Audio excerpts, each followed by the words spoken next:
There are 3 different types of transplants that every patient can get. That is FUT, FUE, and DHI. Let me explain the differences between the 3 and the pros and cons. I used to be fully bald a few years ago, and on this account I've used hair routines and I got 1 transplant, and I'm flying back to Turkey in less than 24 hours to get my 2nd transplant. So I've done a lot of research on all these topics and I know a lot about what works and what doesn't, so let's talk about it. The first type of transplant I'm going to talk about is called the FUT. This is the older version. No one's really getting this one anymore because it's outdated. This is the oldest type of transplant you can get. Basically what they do is they take a strip of skin from the back of your head and they use every single hair follicle in that strip of skin and use that hair as your transplant. Now it works because the donor area that you use is DHT resistant, which is what makes us go bald. So when you plant these follicles on the top of your head, you will not have them fall out ever again, because just because they get put on the top doesn't mean now they are DHT susceptible. They literally cannot fall out.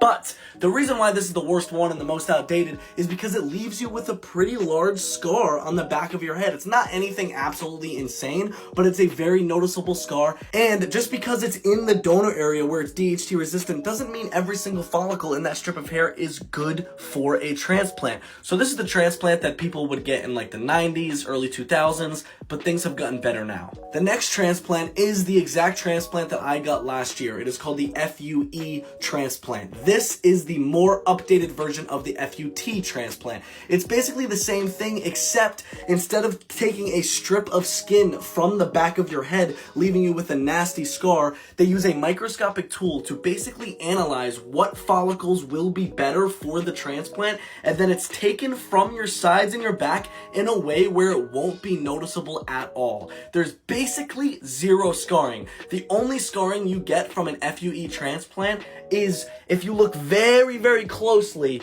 you could see if you put like a flashlight on someone's head on the sides, you might be able to see little dots. Basically, no scars. It's not noticeable. There's not a single human on this planet that will be able to tell you got a transplant. If you're at the grocery store, if you're walking around, the only way anybody can tell is if I even get skin fades where you can see the skin and you cannot tell I got a transplant. It's absolutely insane how great this works.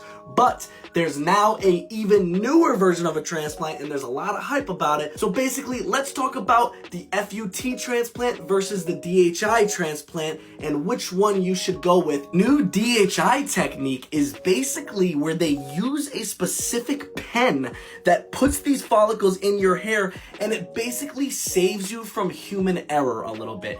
It keeps you from having like the doctor implant it slightly wrong just from natural human error. The angle is easier to get, and the main reason why DHT is very good is because you can implant follicles much closer together, because it's such a small little incision that you can implant them closer together, which in turn would give more density. But that doesn't necessarily mean it's a better transplant for everyone. Here's why. So even though it's much easier to get denser spots with the DHI, it's easier to fill an entire head with FUT.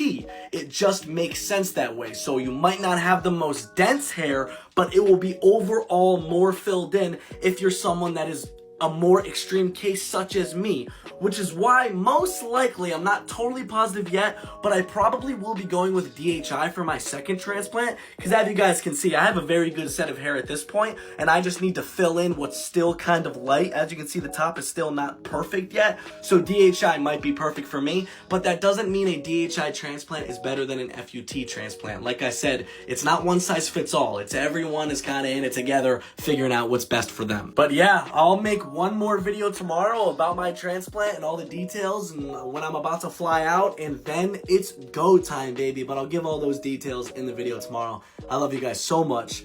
Thank you so much for coming on this journey with me so far.